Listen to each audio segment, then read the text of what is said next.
Development होताना आपण अनेक गोष्टींचा विनाश करतो आणि विनाश करून एखादी गोष्ट निर्मित करतो. त्यामुळे त्याचा जो आपल्याला इम्पॅक्ट यायला पाहिजे, त्याचा जो आपल्याला युजफुलनेस कळला पाहिजे, तो होत नाहीये आणि त्याचे दुष्परिणाम आज आपण सगळेजण भोगतो. आजही अशी परिस्थिती आहे की पुण्यामध्ये आज किमान 10,000 रुपये भाडं दिल्याशिवाय तुम्हाला घर मिळण्याची शक्यता नाहीये. काय होतं, गेल्या काही वर्षाचा जर का आपला अनुभव बघितला, आपलाच नाही आपल्या देशाचा आणि ग्लोबली सुद्धा, तर we are destructing something and constructing something. पुण्यासारख्या ठिकाणी आज 15 आणि 20,000 रुपये नोकरी करणाऱ्यांचं जीवन हे दारिद्र्य रेषेखालच्या लोकांपेक्षाही वाईट आहे. नमस्कार, मी देवदत्त. महर्षी कर्वे स्त्री शिक्षण संस्थेच्या स्मार्ट मीडिया स्कूल द्वारा आयोजित SDG म्हणजे सस्टेनेबल डेव्हलपमेंट गोल्स याच्यामधल्या पहिल्या poverty say no to poverty किंवा दारिद्र्य निर्मूलन या विषयाचा आवाका समजून घेण्याचा, हा विषय समजून घेण्याच्या आपल्या पहिल्या पॉडकास्टमध्ये मी आपल्या सगळ्यांचं स्वागत करतो. माझ्याबरोबर आहेत डॉक्टर राजेंद्र हिरेमठ सर. माणसाच्या इतिहासामध्ये परिवर्तन ही एक अत्यंत शाश्वत गोष्ट आहे. याला आपण सस्टेनेबल असं म्हणू शकतो. मध्ययुगामध्ये एक कल्पना मांडली गेली होती की सामर्थ्य आहे चळवळीचे, जो जो करेल तयाचे, परंतु तेथे भगवंताचे अधिष्ठान पाहिजे. आधुनिक भारताच्या इतिहासामध्ये या म्हणीमध्ये थोडासा बदल करत आपण असं म्हणू शकतो, परंतु तेथे राष्ट्राचे अधिष्ठान पाहिजे. त्यांची ओळख राजू काका अशी जरी असली तरी सुद्धा विद्यार्थी चळवळीतून येणारे आमचे राजू दादा हे गेले 5 दशक भारताच्या प्रगतीमध्ये, उद्योगामध्ये, शिक्षण क्षेत्रामध्ये महत्त्वपूर्ण योगदान देत आहेत. अखिल भारतीय विद्यार्थी परिषदेचं काम करत असतानाच त्यांनी पुढे डॉक्टरेट त्यांची पूर्ण केली.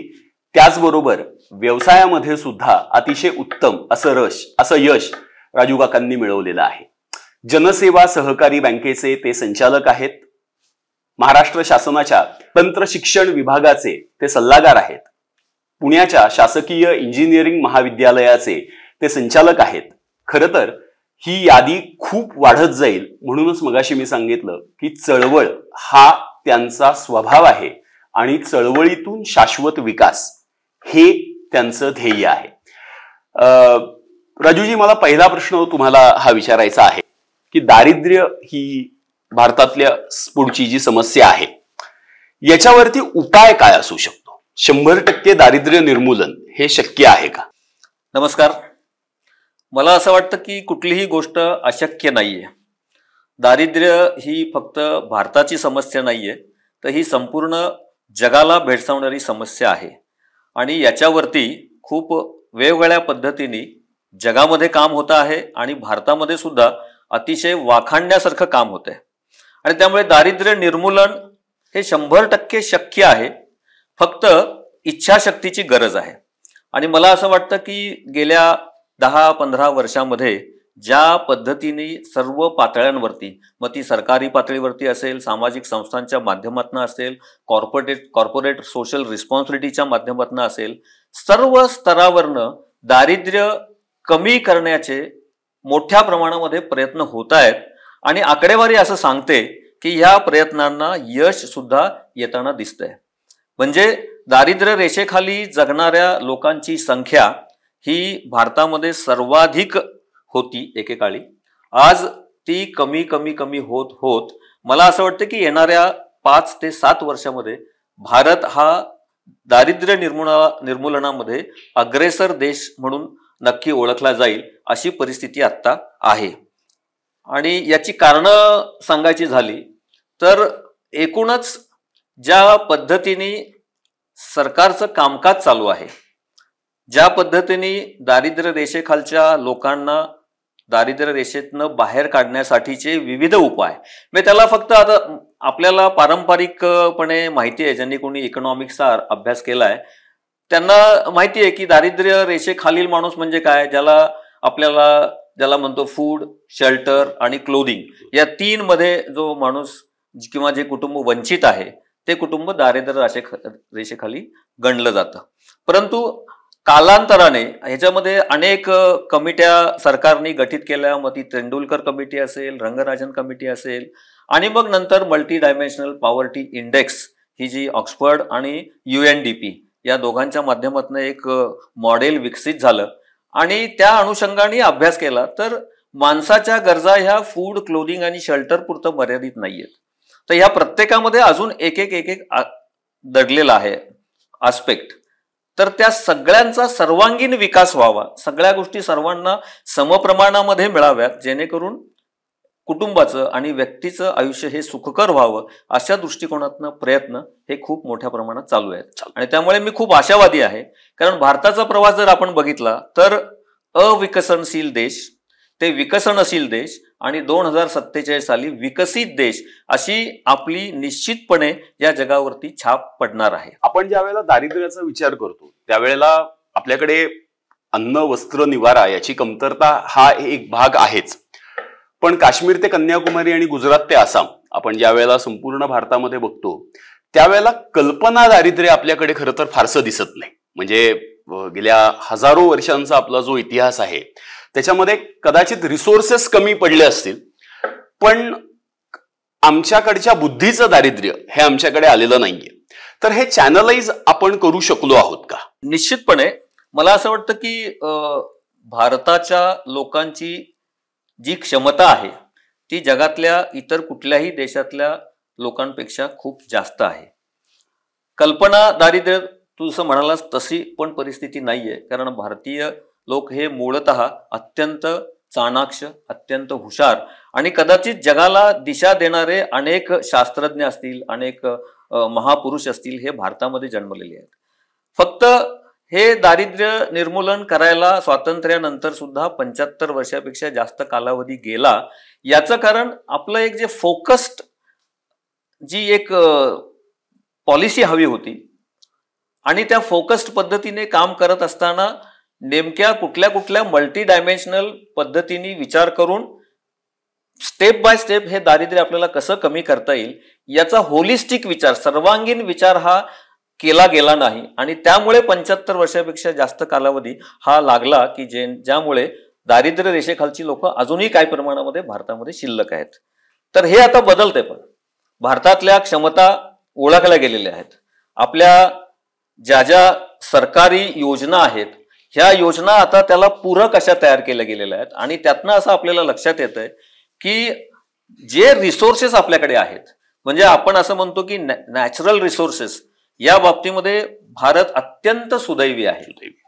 त्या नॅचरल रिसोर्सेसचा योग्य वापर केला गेला नाही आणि केला गेला नाही याचं कारण आपली शैक्षणिक पद्धती एक चाकोरीबद्ध होती. पुस्तकी अभ्यास म्हणजे शिक्षण असं झालं. आपल्या आजूबाजूला घडणाऱ्या घटनांच्या माध्यमातून आणि प्रत्येकाकडे असलेल्या कौशल्याला जास्त प्रोत्साहन देऊन जर का ही शिक्षण पद्धती राबवली गेली असती तर कदाचित रिसोर्सेसचा योग्य वापर ह्या आधीच सुरू झाला असता आणि त्या योगे हे दारिद्र्य निर्मूलनाचं काम आणखीन वेगाने होऊ शकलं असतं. रस्ते बांधणं हा तुमचा अभ्यासाचाही विषय आहे आणि प्रत्यक्ष सुद्धा तुम्ही ती गोष्ट करता. म्हणजे एक शब्द पांडित्य असतं की अरे हे असं असलं पाहिजे आणि हे मुळामध्ये करणं असतं. तर हे रस्ते जे बांधले जात आहेत भारतामध्ये याचं महत्व किती आहे आणि याचा आणि दारिद्र्य निर्मूलनाचा काही संबंध आहे? अतिशय चांगला प्रश्न आहे. आणि सुरुवातीलाच मी सांगू इच्छितो की एकूण इन्फ्रास्ट्रक्चर डेव्हलपमेंट म्हणजे पायाभूत सुविधा उपलब्ध असणं ही कुठल्याही देशाच्या विकासाच्या दृष्टिकोनातून अत्यंत गरजेची गोष्ट आहे, अत्यंत महत्वाची गोष्ट आहे. कारण दळणवळणाची साधनं जर का आपल्याला उपलब्ध होऊ शकली नाहीत तर आपण कितीही समृद्ध असलो तरी त्याचा योग्य तो वापर आपल्या एकूण एम्पॉवरमेंटसाठी करता येत नाही. त्यामुळे रस्ते बांधणी असतील, म्हणजे रस्ते बांधणी हा दृश्य स्वरूपातला दिसणारा एक इन्फ्रास्ट्रक्चर मधला भाग आहे. परंतु भारताने गेल्या काही वर्षांमध्ये रस्ते बांधणी म्हणजे विशेषतः अटल बिहारी वाजपेयींच्या काळामध्ये सुवर्ण चतुष्कोणची कल्पना आली आणि सगळे आपले चारी जे दिशा आहेत त्या जोडण्याचं काम हे मोठ्या प्रमाणात वाजपेयींच्या काळामध्ये सुरू झालं. National highway authority of India याच्या माध्यमातून ते काम सुरू झालं आणि त्यामुळे दळणवळणाच्या कडे बघण्याचा एक दृष्टिकोन वेगळा निर्माण झाला. जेवढी दळणवळणाची साधनं आपण चांगल्या पद्धतीने उपलब्ध करून देऊ तेवढा विकासाचा वेग वाढतो. कारण एका ठिकाणी उत्पादित झालेला माल हा दुसऱ्या ठिकाणी व्यवस्थितरित्या नाशवंत असला तरी सुद्धा त्याची क्वालिटी टिकवून पोहोचवणं हे शक्य होतं. त्यामुळे रस्ते बांधणी हा आपल्या कुठल्याही देशाच्या विकासाचा एक अत्यंत महत्वाचा भाग असतो. आणि सध्या म्हणजे कालच मी नितीन गडकरींचं एक भाषण ऐकत होतो. त्यांनी आता जे आपले 2 लेन ज्याला म्हणतो आपण, ते 2 लेन रस्ते आहेत ते 4 लेन करण्याचं त्यांनी ठरवलेलं आहे आणि रोज 100 किलोमीटर बांधकाम ते करणार रस्त्यांचं. आणि हे करत असताना पुन्हा मगाशी जसं तू म्हणलास की सस्टेनेबल डेव्हलपमेंट काय होतं, गेल्या काही वर्षाचा जर का आपला अनुभव बघितला, आपलाच नाही आपल्या देशाचा आणि ग्लोबली सुद्धा, तर we are destructing something and constructing something. Development होताना आपण अनेक गोष्टींचा विनाश करतो आणि विनाश करून एखादी गोष्ट निर्मित करतो. त्यामुळे त्याचा जो आपल्याला इम्पॅक्ट यायला पाहिजे, त्याचा जो आपल्याला युजफुलनेस कळला पाहिजे, तो होत नाहीये. आणि त्याचे दुष्परिणाम आज आपण सगळेजण भोगतो, ज्याला आपण एक क्लायमेट चेंज हे एक अतिशय गोंडस नाव दिलेलं आहे. बरोबर. त्या क्लायमेट चेंजचा इम्पॅक्ट म्हणजे आजही आपण इथे बसलेलो आहोत, एप्रिलमध्ये आहोत आणि उष्णतेने 40चा पारा पार केलेला आहे. अवकाळी पाऊस, प्रचंड उष्णता, हीट वेव्स, सी लेवल वाढणं, या सगळ्या गोष्टी ज्या आहेत हा सस्टेनेबलचा विचार न केल्यामुळे झाला. परंतु हे सरकार इतकं सजग आहे. विशेषतः मी जवळपास आता 30-35 वर्ष या कन्स्ट्रक्शन फील्डमध्ये विशेषतः रस्ते बांधणी या विषयात काम करतोय. गडकरी साहेबांचा जो आउटलुक आहे, मला त्यांचं नाव घेण्याचा सारखा मोह होतो. कारण मी माझ्या PhD थेसिसचा अभ्यास करताना सुद्धा मी असं सुचवलं होतं की आता साताऱ्याकडचा रस्ता बांधायचा आहे तर तिथली सगळी डोंगरं उद्ध्वस्त झाली, ती खडी लागते, वाळू लागते. तर गडकरी साहेबांचा आणि माझ्या एकूण थेसिसचा विषय असा होता की सस्टेनेबल डेव्हलपमेंटचा विचार करत असताना लोकली अवेलेबल मटेरियलचा विचार करा, जेणेकरून त्या मटेरियलच्या माध्यमातनं तिथल्या लोकल्सना व्यवसाय पण मिळेल, रोजगाराच्या संधी पण मिळतील आणि निसर्गाचा विनाश कमी होईल. हा आउटलुक घेऊन आता सध्या काम थोडा फार प्रमाणात चालू आहे. वृक्षतोड, रस्ते बांधणी किंवा रस्ते विस्तार जेव्हा 2 लेन to 4 लेन करतो, मोठ्या प्रमाणात वृक्षतोड होत असते आणि मग त्याचा दुष्परिणाम आपण बघतो. दुष्काळाचं प्रमाण सगळीकडे वाढलेलं आहे आणि मग त्याचा परिणाम स्वाभाविकपणे शेतकऱ्यांच्या पिकांवरती होतो. मग शेतकरी पुन्हा त्या सगळ्या दुष्टचक्रात, कर्जाच्या दुष्टचक्रात सापडतो आणि मग त्याची पुन्हा गरिबी, दारिद्र्य रेषेखाली जाण्याचं प्रमाण वाढत जातं. तर ह्याला सुद्धा सोल्युशन या सगळ्या रस्ते विकासामध्ये काढले की तुम्ही एक झाड तोडलं तर कॉन्ट्रॅक्टरच्या टेंडरमध्ये ही कंडिशन आहे, तुम्ही कमीत कमी 30 झाडं लावायची आणि ती जगवायची त्यांची जबाबदारी. त्यांचे पेमेंट्स त्या झाडं जगवण्याशी लिंक केलेले आहेत. म्हणजे ते कंपल्शन झालं. नाही तर पूर्वी कॉन्ट्रॅक्टर रस्ता बांधून पसार व्हायचा आणि दुसऱ्या महिन्यापासून खड्डे पडले तर त्याला वाली कोणीच नसायचा. त्याच पद्धतीने आता प्लास्टिक हा एक मोठा आपल्या दृष्टिकोनातनं सर्व जगभर समस्या निर्माण करणारी वस्तू आहे ती. तर आता गडकरी साहेबांनी काय केलं, नॉर्थ ईस्ट मध्ये जवळजवळ 300 ते 350 किलोमीटर रस्ते ह्या डांबराचा कमीत कमी वापर करून हे प्लास्टिक लेईंग मटेरियल म्हणून वापरलं आणि त्याच्यावरती डांबर टाकलं. म्हणजे 2 समस्या संपल्या की जे वेस्ट आहे त्या वेस्ट डिस्पोजललाही आपल्याला पैसे लागतात आणि ते 100% डिस्पोज होत नाही कारण त्यातनं नैसर्गिक हानी पण. तर त्याचा प्रोडक्टिव्ह यूज केला, खर्च कमी केला आणि एक समस्या कमी केली आणि रस्ते मात्र बांधून दिले. असा हा रस्ते विकासाचा जो मुद्दा आहे त्याच्या बरोबरीने आता इन्फ्रास्ट्रक्चर डेव्हलपमेंटच्या बाबतीमध्ये भारत हा सुदैवी आहे कारण समुद्र आपल्याकडे खूप मोठ्या प्रमाणामध्ये आहे. वॉटरवेज म्हणजे पाण्यातनं जी वाहतूक होते ती सगळ्यात स्वस्त वाहतूक असते आणि त्यामुळे त्या वॉटरवेज म्हणजे पाण्याच्या वाहतुकीला बढावा देण्याच्या दृष्टिकोनातून सुद्धा भारतामध्ये खूप मोठ्या प्रमाणामध्ये प्रयत्न चालू आहेत. याचे 2 फायदे आहेत. एक तर कुठल्याही प्रकारचं प्रदूषण होत नाही, त्याच्यानंतर अतिशय स्वस्त दरामध्ये ही फॅसिलिटी उपलब्ध होते आणि त्यामुळे याही प्रकारच्या इन्फ्रास्ट्रक्चर डेव्हलपमेंटला आत्ताच्या सरकारने विशेष प्राधान्य दिलंय. त्याचा खूप मोठा उपयोग आपल्याला 2047 साली जे आपण विकसित भारताचं स्वप्न ठेवलेलं आहे त्याच्यासाठी होणार आहे. याला रस्त्यांच्या दृष्टिकोनातून होणारी जी प्रगती आहे त्याच्याबरोबर अजून एक गोष्ट आपल्याला आपल्या रस्त्यांवरती दिसते ती अशी आहे की पुण्याच्या म्हणजे आता तुम्ही साताऱ्याकडे जाणाऱ्या रस्त्याचा उल्लेख केला तर तो रस्ता खूप छान झालाय, मोठा झालेला आहे. आता कोल्हापूर पर्यंतचा प्रवास हा साधारणपणे 4-4.5 तासामध्ये पूर्ण होतोय. पण पुण्यातल्या वेगवेगळ्या इन पॉइंट्स जे पुण्यातले आहेत, म्हणजे कोल्हापूरकडनं येताना वारज्याच्या इथे असेल, मुंबईकडनं येत असताना डांगे चौकाच्या खाली असेल, रोज सकाळी आपल्याला मजुरांचा अड्डा भरलेला दिसतो.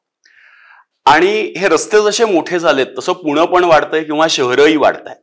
पण येणारं जे स्थलांतर लोकांचं होत आहे याच्यावर काय उपाय असू शकतो? आणि पॉवर्टी या विषयाचा ज्यावेळेला आपण विचार करतोय त्यावेळेला शहरामध्ये आजही अशी परिस्थिती आहे की पुण्यामध्ये आज किमान 10,000 रुपये भाडं दिल्याशिवाय तुम्हाला घर मिळण्याची शक्यता नाहीये. तर अशाबद्दल तुम्हाला काय वाटतं पुढच्या दशकामध्ये काय होऊ शकतं? हा माझ्या पण जिव्हाळ्याचा प्रश्न आहे. आणि मी जेव्हा तुम्ही आता सांगितलं की तंत्र शिक्षण बोर्डावरती मी गव्हर्निंग काउन्सिल मेंबर आहे, मागच्या आठवड्यात आमची मुंबईला मंत्री महोदयांबरोबर मीटिंग झाली आणि मी गेले जवळजवळ 1.5 वर्ष तिथल्या अधिकाऱ्यांच्या मागे लागलोय की तंत्र शिक्षण बोर्डाचा जो अभ्यासक्रम आहे तो सरसकट महाराष्ट्रामध्ये पॉलिटेक्निक कॉलेजेस आहेत एकच एक राबवू नका. याच्यासाठी तुम्ही काय करा, कोल्हापूर जिल्हा फॉर एक्झाम्पल, तिथे काय जास्त प्रमाणात कुठले उद्योग असे चालतात तर फाउंड्री चालते, तिथे डेअरीज आहेत, शुगर फॅक्टरीज आहेत, ॲग्रो बेस्ड इंडस्ट्रीज आहेत. मग त्या जिल्ह्यातल्या तंत्रशिक्षण कॉलेजेसमध्ये तुम्ही त्या व्यवसायाला पूरक असे अभ्यासक्रम तयार करा. म्हणजे तिथे शिकून पासआउट होणारे विद्यार्थी हे पुण्या मुंबईकडे न धावता ते तिथल्या तिथे त्यांना रोजगार मिळण्याची संधी उपलब्ध होऊ शकते. जळगावला फॉर एक्झाम्पल आता केळी पिकते किंवा प्लास्टिक पाईप्सचं मोठ्या प्रमाणात उत्पादन आहे, तर जळगाव जिल्ह्यातल्या तंत्रशिक्षण विद्यालयामध्ये अशा प्रकारचा अभ्यासक्रम निर्माण करा. अशा प्रकारे जर आपण केलं तर आत्ता दुर्दैवाने तुम्ही आत्ता जे म्हणलात तो प्रश्न का आहे, कारण सगळं सेंट्रलाइज झालंय, अतिशय केंद्रित झालंय एकाच ठिकाणी. म्हणजे मुंबई पुणे ही 2 ठिकाणं अशी आहेत की आता पुण्याच्या आसपास बघितलं तर पारंपरिक आपली वर्षानुवर्ष जुनी MIDC भोसरी आहे, मग चाकणची इंडस्ट्रियल इस्टेट झाली, मग तळेगावची इंडस्ट्रियल इस्टेट झाली, इकडे रांजणगावची झाली. त्यामुळे चहूबाजूनी पुण्यामध्ये इतक्या मोठ्या प्रमाणात कॉन्सन्ट्रेशन ऑफ इंडस्ट्री झालंय. मग त्यांना मॅनपॉवर कुठून मिळणार? तर ते मॅनपॉवर स्वाभाविकपणे नुसतं पुणे पुरवू शकत नाही, तर बाहेरून पण येणार. पण मग बाहेरून येणाऱ्या डिप्लोमा किंवा डिग्री इंजिनिअरिंग मुलाला पगार त्या पद्धतीने मिळत नाही, त्यामुळे त्याला खूप हलाखीचे दिवस काढायला लागतात. एक कंपल्शन म्हणून तो नोकरी स्वीकारतो, परंतु त्याची रोजीरोटी सुद्धा भागू शकत नाही अशी परिस्थिती आहे. म्हणून सरकारने धोरण काय केलं पाहिजे की इथून पुढे पुण्या मुंबईमध्ये जिथे क्राऊडेड सिटीज आहेत तिथे कुठलीही इंडस्ट्रीला परवानगी न देता तुम्ही कोल्हापूरला द्या, कराडला द्या, संभाजीनगरला द्या, तालुका लेवल पर्यंत MIDCs मध्ये तुम्ही कंपन्यांना त्यांचे एस्टॅब्लिशमेंट सुरू करायला प्रोत्साहन द्या. लागलं तर त्यांना टॅक्स बेनिफिट्स अजून वाढवून द्या, इन्सेंटिव्ह वाढवून द्या, तर ही समस्या संपेल. कारण पुण्यासारख्या ठिकाणी आज 15 आणि 20,000 रुपये नोकरी करणाऱ्यांचं जीवन हे दारिद्र्य रेषेखालच्या लोकांपेक्षाही वाईट आहे. कारण आज एखादा स्किल असलेला प्लंबर आहे तो सुद्धा इंजिनियरपेक्षा पैसे जास्त कमवतो. तर हा एक फरक आहे. आणि दुसरं मला असं वाटतं की स्किल एज्युकेशनकडे आपलं आजपर्यंत प्रचंड दुर्लक्ष झालंय. अभ्यासक्रम टिपिकल शिकवायचा आणि त्यांना ग्रॅज्युएशनची सर्टिफिकेट देऊन बाहेर पाठवायचं, हे थांबलं पाहिजे. आणि सुदैवाने आता जे नवीन शैक्षणिक धोरण येतंय या शैक्षणिक धोरणामध्ये अशा सर्व प्रकारच्या तरतुदी मोठ्या प्रमाणात केलेल्या आहेत आणि त्यामुळे ही समस्या हळूहळू कमी होईल. परंतु तुमच्या प्रश्नाला उत्तर, decentralisation of all kinds of establishments. सगळ्यांना पुणे आवडतं, पण पुणे आता राहण्यासारखं राहिलेलं नाही. खरं तर पुणे काय किंवा कोणतीही शहरं काय हे जे फुगतायत, खरं तर फुगणं हा शब्द त्याला आपण वापरला पाहिजे. पण त्याच्यामध्ये तुम्ही म्हणता तसा जर बदल झाला आणि तो लवकर हो, की खेड्यामध्ये महाराष्ट्र आहे किंवा भारत आहे असं आपण म्हणतो, पण समृद्ध खेड्यांमध्ये भारत आहे असं ज्या वेळेला आपण म्हणू त्यावेळेला मला वाटतं की सस्टेनेबल अशी ग्रोथ तिथे होईल. दादा, तुमच्या स्वतःची जी सुरुवात झाली ती एका घोषणेतून झाली असं मला वाटतं की कॉलेजमध्ये असताना तुम्ही घोषणा द्यायचा शिक्षण आमच्या हक्काचं. पुढचा शब्द हा चळवळीतल्या सगळ्यांनाच माहिती आहे. तेव्हा एक मागणी पण तुमच्याकडे होती, तिथून पुढच्या सगळ्यांनीच ती मागणी केलेली होती की बजेटचा 7% खर्च हा उच्च शिक्षणावरती झाला पाहिजे. शिक्षणाचा आणि दारिद्र्य निर्मूलनाचा संबंध आहे का? आणि असेल तर सरकारसारखी व्यवस्था त्याच्यामध्ये काय करू शकते आणि स्वयंसेवी संस्था काय करू शकतात? 100% मला वाटतं सर्व प्रश्नांची उत्तरं ही शिक्षणामध्ये आहेत. कारण शिक्षण हे आपल्याला एम्पॉवर करत असतं. आणि त्या दृष्टिकोनातून विचार केला तर मगाशी मी म्हटलं असं पठडीबद्ध शिक्षण कधीतरी ब्रिटिशांच्या काळामध्ये तयार झालेला सिलेबस आजच्या काळामध्ये जो इररिलेव्हंट झाला आहे तेच शिकवत राहणं, याच्यामुळे आपल्या समस्या ह्या मेनीफोल्ड वाढलेल्या आहेत. त्याला उत्तर हे खरं म्हणजे शिक्षण हे एम्प्लॉयबिलिटी ज्याच्यामध्ये तुम्हाला ॲश्युअर करता येईल एक, आणि दुसरं जसं आपण तंत्रज्ञानाचा वापर जास्तीत जास्त करतो आहोत त्या बॅकग्राऊंडवरती हळूहळू नोकऱ्यांचं प्रमाण हे कमी होत जातंय, कमी होत चाललेलं आहे आणि इथून पुढच्या काळामध्ये सुद्धा ते कमी होणार आहे. त्यामुळे शिक्षण हे व्यवसायाभिमुख शिक्षण असणं, जसं तुम्ही सगळे आता बिहोक मध्ये व्होकेशनल ट्रेनिंग घेताय म्हणजे तुम्ही necessarily you will go to some business activity. तर व्यवसायाभिमुख शिक्षणाची गरज आज अतिशय जास्त आहे आणि त्या दृष्टिकोनातनं सरकारची पावलं ही खूप मोठ्या प्रमाणात पडत आहेत. तुम्ही नोकरीच्या मागे न राहता दोन प्रकारच्या गोष्टी असतात, एक एंटरप्रेन्योर म्हणजे उद्योजक आणि एक एंट्राप्रेन्योर म्हणजे काय, एखाद्या उद्योग समूहाचा एक व्यवसाय सांभाळणं. म्हणजे अंबानींच्या 100 कंपन्या आहेत, त्यांचे MD CEO हे काय मालक नाही आहेत, पण ते मालकाच्या हैसियतनीच तिथे काम करतात, ही माझी कंपनी आहे आणि मला हे टार्गेट दिलेलं पूर्ण करायचं. सो एंट्राप्रेन्योर आणि एंटरप्रेन्योर हे दोन्ही प्रकारचे आपल्याला फ्युचर लीडर्स तयार झाले पाहिजेत. त्या दृष्टिकोनातनं आता सरकारचा भर खूप मोठा आहे.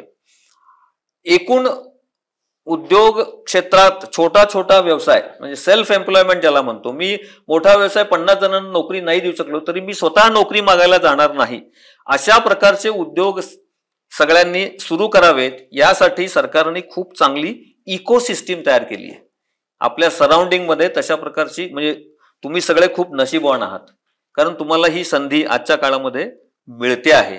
आम्ही जेव्हा शिकत होतो तेव्हा हे शब्दही अस्तित्वात नव्हते, फक्त घोषणा देणं एवढंच आमच्या हातात होतं. आज ही इकोसिस्टीम खूप चांगल्या पद्धतीने तयार झाली आहे. तुमच्या मनामध्ये जर का उद्योग व्यवसाय करायची इच्छा असेल तर तुम्हाला त्याविषयीचं ट्रेनिंग देण्यापासून, त्याविषयीचं मार्केट उपलब्ध करून देण्यापासून, त्यासाठी लागणारं भांडवल देण्यापर्यंत सर्व गोष्टीचं प्रशिक्षण आणि सर्व सोयी सुविधा ॲट युअर डोअर स्टेप ज्याला म्हणता येईल त्या उपलब्ध आहेत. म्हणजे आज बघा तुम्ही, स्टँडअप आणि स्टार्टअप इंडिया हा शब्द जो आहे हा आता ग्लोबली भारत हा स्टार्टअप विषयामध्ये लीडर आहे. 2 लाखापेक्षा जास्त स्टार्टअप्स हे आज ऍक्टिव्हेट झालेले आहेत. त्यातले अनेक उद्योग हे 100पेक्षा जास्त युनिकॉर्न झालेले आहेत, म्हणजे ज्यांचा व्यवसाय 8,500 कोटीच्या वरती आहे असे स्टार्टअप मधनं. म्हणजे तुमच्या मनामध्ये एखाद्या व्यवसायाची जर आयडिया आली, कल्पना सुचली, तर ती कल्पना सुचल्यानंतर तुम्ही कुठल्याही स्टार्टअप सेंटरला जाऊ शकता. त्या स्टार्टअप सेंटरमध्ये तुमच्या आयडियाचं रूपांतर व्यवसायामध्ये कसं करता येईल अशा प्रकारचं सर्व प्रकारचं मेंटॉरिंग ट्रेनिंग तुम्हाला मिळू शकतं. त्याच्यानंतर ती आयडिया मॅच्युअर करण्यासाठी जो पेशन्स लागतो, 1 वर्षभराचा कालावधी लागतो, कारण त्याला सर्वांगाने विचार करायला लागतं. आयडिया ही फक्त प्रोडक्शन पुरती नाही, मग त्याची मार्केटेबिलिटी काय आहे, त्याची फायनान्शियल फिजिबिलिटी काय आहे, त्याला शॉप फ्लोअरला मला काय लागणार आहे, गॅप अनालिसिस कसं करायचंय, या सगळ्या गोष्टी पेशंटली तुम्ही करावं याच्यासाठी सरकारने खूप चांगल्या योजना आखलेल्या आहेत. म्हणजे पुण्यात जिथे जिथे स्टार्टअप सेंटर इन्क्युबेशन्स आहेत, म्हणजे मी आता COEPच्या भाऊ institute of innovation entrepreneurship and leadership या संस्थेचा मी चेअरमन आहे. तिथे काय आम्ही करतो, तिथे आता 105 स्टार्टअपचे युनिट्स हे काम करतायत नवीन नवीन त्यांच्या संकल्पनेवरती. आता माझ्या मनात एखादी आयडिया आली आणि ती आयडिया मला शेवटापर्यंत न्यायची असेल तर मला त्याच्यावरती फोकस्ड काम केलं पाहिजे. त्याच्यापासून माझं मन विचलित होता कामा नये, मला अजून 4 व्यवधानं असता कामा नये. याच्यासाठी आपण एंटरप्रेन्योर इन रेसिडेन्स नावाची एक डिपार्टमेंट ऑफ सायन्स अँड टेक्नॉलॉजीची योजना आहे. त्या माध्यमातून असे जे आयडियाबाज मुलं आहेत आणि ज्यांच्या त्या आयडियामध्ये फिजिबिलिटी दिसते त्यांना 1 वर्षभर दर महिना 30,000 रुपयाचं स्टायपंड देतो आपण, की तू फोकस याच्यावरती काम करतो. पैशाच्या समस्या ही सोडवण्यासाठी हे 30,000चं EIRच्या माध्यमातून देतो. आयडिया मॅच्युअर झाले आणि त्याचं वाटायला लागलं की अरे आता हा व्यवसाय खरंच करण्यासारखा आहे, ह्याच्यात पोटेन्शियल आहे, स्टफ आहे, तर मग तुम्हाला प्रोटोटाईप करायला लागतं. फॉर एक्झाम्पल मला हा ग्लास बनवायचा असेल तर हे ग्लास कुठल्या कुठल्या मटेरियलमधून मी बनवू शकतो, कुठल्या सायझेसचे बनवायला पाहिजे, कमीत कमी पाणी वेस्टेज जाईल. म्हणजे आता बऱ्याच वेळा आपण इथपर्यंतच पाणी, छोटे ग्लास बनवता येतील, व्हरायटी ऑफ ग्लास बनवता येतील, त्यात सस्टेनेबल ग्लास बनवता येतील, असा विचार करून त्याचे प्रोटोटाईप बनवण्यासाठी आपण 10 लाखापर्यंत ग्रांट देतो, ती पण सेंट्रल गव्हर्नमेंटकडनं आलेली असते. आणि हे सगळं सक्सेसफुल झाल्यानंतर पुन्हा तुम्हाला प्रत्यक्षात त्याचं मोठ्या प्रमाणात लार्ज स्केलला जर प्रोडक्शन करायचं असेल तर 50 लाखापासून 1 कोटीपर्यंतची सबसिडाइज ग्रँट पण मिळते. सांगायचा उद्देश हा आहे की तुम्ही उद्योग व्यवसाय करावा, त्याच्यापासून तुम्हाला परावृत्त व्हावं लागू नये यासाठी सरकारने अशा अनेक योजना केलेल्या आहेत. हा झाला एकूण नवीन व्यवसायाच्या संदर्भातला. पण अन्यही तुम्हाला काही व्यवसाय करायची इच्छा झाली तर प्रधानमंत्री employment generation scheme PM EGP नावाची स्कीम आहे, ज्यामध्ये तुम्ही 50 लाखापर्यंत कर्ज घेतलं तर विशेषतः शहरी भागामध्ये महिलांना त्यातलं 25% सबसिडी आहे आणि ग्रामीण भागामध्ये 35% सबसिडी आहे. तर ते अतिशय सहज कर्ज उपलब्ध होऊ शकतं. तसं CM EGP आहे, मुद्रा लोन आहे, अशा अनेक प्रकारचा, मी मगाशी म्हटलं असं भांडवलाची आजकाल कुठल्याही प्रकारची चिंता आपल्याला नाही. आणि मग जेव्हा ही युवा पिढी, म्हणजे आता भाऊ इन्स्टिट्यूट मध्ये आतापर्यंत 300 इन्क्युबेटर्स हे त्यांचा व्यवसाय सुरू करून बाहेर पडले. आता ते एम्पॉवरिंग दी सोसायटी जे म्हणतो आपण, ते स्वतः सेल्फ एम्प्लॉयड झाले, त्यांनी एखाद दुसऱ्याला नोकरी दिली, तो स्वतः नोकरीच्या रेसमधनं बाहेर पडला. हे सगळे जे फायदे आहेत ते सगळे फायदे एका अर्थाने दारिद्र्य कमी करण्याच्या दृष्टिकोनातून उपयोगी ठरतायत. त्यामुळे हा जो एक एकूण इकोसिस्टीम मी मगाशी म्हटलं की सर्व प्रकारच्या सुविधा तुमच्या आज पायाशी आहेत. ह्यामुळे आपल्या भारताचा जो विकसनशील ते विकसित देश असा जो प्रवास होणार आहे, होतो आहे रादर, तो 2047 हे खूप पुढचं टार्गेट आहे. कदाचित त्याच्या आधी पण सक्सेसफुल होऊ शकतं. आमच्या विद्यार्थ्यांचे काही प्रश्न तुम्हाला आहेत तर आता ते घेऊयात. सर, आपला विषय नो पॉवर्टी आहे, तर मला असं विचारायचं आहे की आंतरराष्ट्रीय स्तरावर पॉवर्टीचा विषय वेगळा आहे, राष्ट्रीय स्तरावर तो वेगळा आहे, किंवा महाराष्ट्रासारख्या राज्य जिथे शेतकरी वर्ग मोठा आहे तिथे तो वेगळा आहे. तर या तिन्ही स्तरावरची जर पॉवर्टी तुम्ही आम्हाला, म्हणजे गरिबी निर्मूलन आणि गरिबीच आम्हाला जर समजावून सांगितले तर आम्हाला आवडेल. मी मगाशी म्हटलं तसं गरिबी हा संपूर्ण जगाला भेडसावणारा प्रश्न आहे आणि सगळं जग याच्यामध्ये काम करत आहे. भारताची एकूण लोकसंख्या लक्षात घेता स्वाभाविकपणे भारतातल्या दारिद्र्य रेषेचं प्रमाण हे जास्त आहे as compare to other countries. आता ह्या विषयामध्ये ज्या पद्धतीने जगभर काम चाललेलं आहे, आणि म्हणजे आता मगाशी जसं मी म्हटलं की मल्टी डायमेन्शनल पॉवर्टी इंडेक्स हा जो विषय आहे, या अनुषंगाने जर विचार केला तर त्याच्यामध्ये 3 गोष्टी फोकस केलेल्या आहेत. एक हेल्थ आहे, दुसरं एज्युकेशन आहे आणि तिसरं स्टँडर्ड ऑफ लिव्हिंग. आता हेल्थच्या विषयामध्ये आपण जर विचार केला तर आपली परिस्थिती अतिशय गंभीर होती. आपण कोविड काळामध्ये त्याचा अनुभव घेतला. म्हणजे साधे PPE किट हे सुद्धा आपल्याकडे उपलब्ध नव्हते, आपल्याला परदेशातनं आयात करायला लागले. त्या पार्श्वभूमीवरती सरकारला याची जाग आल्यानंतर सरकारने ज्या पद्धतीने प्रयत्न केले, आत्मनिर्भर भारत आणि मेक इन इंडिया या घोषणेच्या माध्यमातून आणि व्होकल फॉर लोकल या सगळ्या याच्या माध्यमातून आपण कोविड संपता या सगळ्या गोष्टी एक्सपोर्ट करायला लागलो. किंबहुना कोविडची लस बनवणारा आपला पहिला देश ठरला. तर ही जाग आली आपल्याला. तर हेल्थमध्ये आपण बऱ्यापैकी काम करतो, ज्याच्यामुळे आपल्याकडे जी इन्फॅन्ट मोर्टॅलिटी म्हणजे लहान वयात बालक मृत्यूचं प्रमाण होतं ते बऱ्यापैकी कमी झालेलं आहे आणि त्याचा निश्चितपणे हा फायदा हा आपल्या देशातल्या सर्व गोरगरिबांना होतो आहे. दुसरा विषय जो आहे त्याच्यामध्ये एज्युकेशन मी मग असं म्हटलं स्कूल ड्रॉपआउटचं प्रमाण. आता मी एका अतिशय छोट्या खेडेगावातनं मी आलेलो आहे पुण्यामध्ये. 8वी पर्यंत माझं तिथे शिक्षण झालं, नंतर पुण्यात आलो. त्या छोट्याशा गावामध्ये अनेक वेळा घरातली मुलं 8-10 वर्षाची झाली की ती शेतीच्या कामाला उपयोगाला येतील. मुली पण घरातली कामं अनेक 2-2 किलोमीटर पायपीट करून पाणी भरून आणणं विहिरीवरनं, ह्या सगळ्या कामासाठी येतील म्हणून शाळेला पाठवण्याचं प्रमाण कमी होतं. आणि पाठवलंच तर अनेक कारणामुळे ती शाळा मध्येच सोडून देणं, अटेंडन्स हा सुद्धा कमी असायचा. हे सुद्धा प्रमाण आता आपल्याकडे बऱ्यापैकी कमी झालंय. आपल्या सगळ्यांना माहिती आहे की जे हर घर जल योजना जी आलेली आहे त्या माध्यमातून आपल्या लोकांचं जीवन सुकर झालंय. त्याच्यानंतर अटलजींच्या काळामध्ये ती जी प्रत्येक मुलांनी शाळेत गेलं पाहिजे अशी सर्व शिक्षा अभियान, त्या माध्यमातून शिक्षणाचं प्रमाण वाढलेलं आहे. तर ह्या गोष्टींबरोबर तिसरं जे आहे स्टँडर्ड ऑफ लिव्हिंग कशावरती ठरतं आपलं. जसं फूड सिक्युरिटी हा एक सर्वात महत्वाचा मुद्दा आहे, त्याच्या बरोबरीने आपल्याला एनर्जी म्हणजे वीज किंवा गॅस पूर्वी स्वयंपाकाचा गॅस हा उपलब्ध नसायचा. शहरामध्ये सुद्धा महिना 2-2 महिने वेटिंग पिरियड असायचं. आता जवळपास ती जी उज्ज्वला गॅस योजनेच्या माध्यमातून घरोघरी, त्यामुळे महिलांच्या आरोग्याचे जे प्रश्न होते ते कमी झाले. त्याच्याबरोबरीने सॅनिटेशन, स्वच्छतागृह, प्रधानमंत्र्यांचा हा एक अतिशय फ्लॅगशिप कार्यक्रम आहे, ज्या माध्यमातून आता खेडोपाडी मोठ्या प्रमाणात स्वच्छतागृह निर्माण झाली आणि त्यामुळे विशेषतः महिलांची जी गैरसोय व्हायची ती कमी झाली. आता खूप योजना चालल्या आहेत, तर काही लोकांना 2 वेळेचं जेवायला पण भेटत नाही. त्यासाठी सरकार काय करू? फूड सिक्युरिटी हा जो आपल्या सेंट्रल गव्हर्नमेंटनी विशेषतः कोविड नंतर योजना राबवायला सुरुवात केली आहे, त्यात आजही जवळपास 80 कोटी लोकांना मिनिमम जे आपल्याला रोजच्या खाण्यामध्ये लागतात गोष्टी त्या फ्री ऑफ कॉस्ट दिल्या जातात. आणि त्यामुळे आणि दुसरा यातला विषय महत्वाचा आहे तो सगळ्यांपर्यंत पोहोचवण्याचा जो प्रयत्न आहे की पूर्वी जे बऱ्याच ठिकाणी लिकेजेस व्हायचे, म्हणजे सेंट्रल गव्हर्नमेंट, स्टेट गव्हर्नमेंट ह्या योजना जाहीर करायच्या, परंतु प्रत्यक्ष बेनिफिशियरीपर्यंत पोहोचेपर्यंत त्यात लिकेजेस इतके यायचे की त्यातलं हँडफुल मिळायचं, अगदीच कमीत कमी मिळायचं.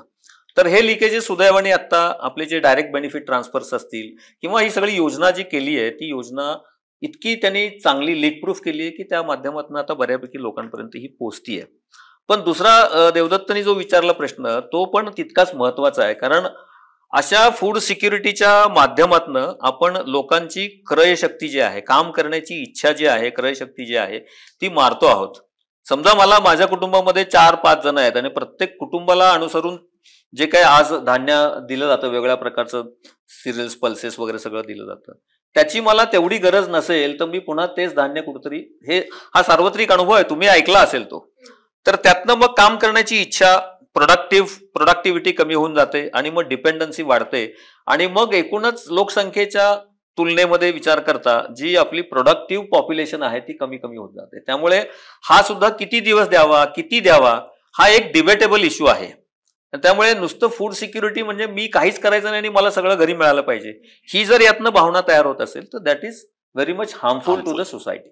ज्यांना गरज आहे त्यांना ते 100% मिळालं पाहिजे, पण ज्यांच्याकडे मुळामध्ये ते आहे त्यांनी परत ते मागण्याची काही आवश्यकता. एक प्रश्न मगाशी आपण शिक्षणाबद्दल बोललो होतो, शिक्षणाचा, रस्त्यांचा, इन्फ्रास्ट्रक्चरचा, म्हणजे त्याच्याबरोबर अजून एक विषय येतो तो आहे भाषेचा. तर बऱ्याचदा मी शिक्षण एका माध्यमातून घेतलेलं आहे आणि त्यानंतर मला उपलब्ध असणाऱ्या संधी याच्यातला जो फरक आहे, म्हणजे आता एक रील मध्यंतरी मी बघितलेली होती की आपल्याकडे ग्रामीण भागामध्ये नाही, शहरी भागामध्ये सुद्धा दाजी हा जो फॅक्टर असतो ते खरं तर अवघड जागेचं दुखणं असतं कोणत्याही घरामध्ये. तर एक MIDCतले दाजी आणि ITतले दाजी अशी एक रील मी बघितलेली होती. तर या शिक्षणाबद्दल आणि शिक्षणाच्या भाषेबद्दल बेसिकली याचा दारिद्र्याशी आणि त्याच्या निर्मूलनाशी काय संबंध आहे आणि त्याच्यावरती काय करता येऊ शकतं? माझं ठाम मत असं आहे की आपलं शिक्षण हे आपल्या मातृभाषेत झालं पाहिजे. आजकाल जे इंग्लिशच्या मागे आपण, इंग्लिश आली पाहिजे 100% व्यवहारातली भाषा म्हणून किंवा ग्लोबली ज्याचा ऍक्सेप्टन्स आहे ती भाषा म्हणून आपल्याला आली पाहिजे निश्चित. परंतु आपण काय शिकतोय हे कळायचं असेल तर आपल्या मातृभाषेमध्ये किमान प्राथमिक आणि माध्यमिक शिक्षण हे झालं पाहिजे. कारण शेवटी आपण शाळेमध्ये 4 तास 6 तास त्या इंग्लिश किंवा कुठल्या वातावरणात असतो, घरी मात्र मी 18 तास माझ्या पालकांबरोबर असतो आणि घरी माझी बोली भाषा किंवा जे काही मी करतो ते सगळं माझ्या मातृभाषेमध्ये होतं. त्यामुळे ती एक गळचेपी होते एका अर्थाने. तर ते थांबवायचं असेल आणि आपल्याला विषयाचं आकलन नीट व्हायचं असेल तर मातृभाषेला प्राधान्य हे निश्चित दिलं पाहिजे.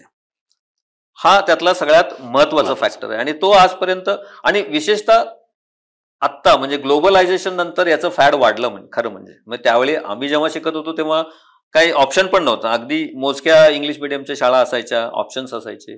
पण त्यावेळी जिल्हा परिषदेच्या प्राथमिक शाळा हे एकमेव सगळ्यांनाच आपल्याला, किंवा पुणे शहरासारख्या ठिकाणी कॉर्पोरेशनच्या शाळा.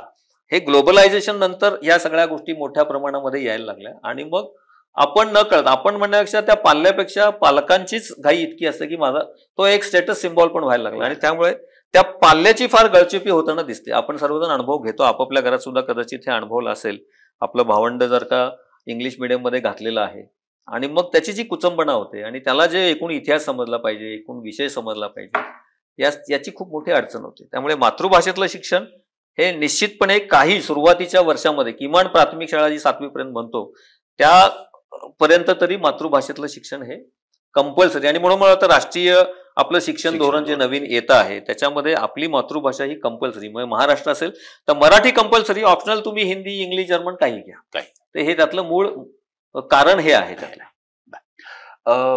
आत्ता आपण जे सगळे इथे जमलेलो आहोत स्मार्टमध्ये, हा आमचं मीडिया आणि कम्युनिकेशनचं डिपार्टमेंट आहे, ज्याच्यातही वोकेशनल मध्ये डिग्री आपण देतो आणि त्यांनी व्यवसाय करणं ही गरजेची गोष्ट आहे. फक्त एक आमची थोडीशी तक्रार आणि मागणी पण आहे या पॉडकास्टच्या माध्यमातून की एखाद्याने जर डिप्लोमा केला, मेकॅनिकलचा असेल, IT मधला असेल, तर त्यांना वित्त जे आहे किंवा फंडिंग जे आहे ते होतं. पण ज्या वेळेला मीडियाचा अभ्यासक्रम कोणी पूर्ण करतं त्यावेळेला क्रिएटिव्हिटी त्याच्यामध्ये असते आणि इतक्या पटकन तिथे फंड्स उपलब्ध होत नाहीत. तर स्किल डेव्हलपमेंटच्या अंडरच येणारा हा विषय आहे. तेव्हा तुम्हाला आमच्या सगळ्यांचीच एक विनंती अशी आहे की आता मोबाईलमध्ये सगळं आलेलं आहे, पण तरीही डिग्री झाल्यानंतर एक किमान 5-6 लाखाची इन्व्हेस्टमेंट ही गरजेची असते आणि ती होताना मला वाटतं घरी पण अडचण येते का? तर त्यासाठी आम्हाला जर जनसेवा बँकेकडनं सुद्धा किंवा विविध ज्या योजना आहेत त्यातनं जर काही उपलब्ध झालं तर कम्युनिटी डेव्हलपमेंट आणि कम्युनिकेशन डेव्हलपमेंट हा जो विषय आहे त्याच्यामध्ये आम्ही काम निश्चितपणे करू शकू. तुम्ही आलात, आमच्या सगळ्यांशी इतका छान संवाद साधला, त्याबद्दल तुमचे मनापासून आभार मानतो. खूप मोठं काम तुमच्या नेतृत्वाखालीही चाललेलं आहे, ज्याच्यामध्ये आम्ही स्मार्ट सुद्धा जिथे कुठे कॉन्ट्रीब्यूट करू शकू तिथे आम्हाला करायलाही नक्की आवडेल. स्वामी विवेकानंदांनी असं म्हटलेलं आहे की शिक्षणाची व्याख्या करताना स्वामीजी म्हणतात की मनुष्यत्वाचा विकास म्हणजे शिक्षण. खरं तर पॉवर्टी, गरिबी किंवा दारिद्र्य हे कुठेतरी माणसानीच माणसासाठी निर्माण केलेलं आहे आणि याच्यावरती मात जर करायची असेल तर माणसातलं माणूस पण वाढवणं हाच त्याच्यावरचा एक शाश्वत मार्ग आहे.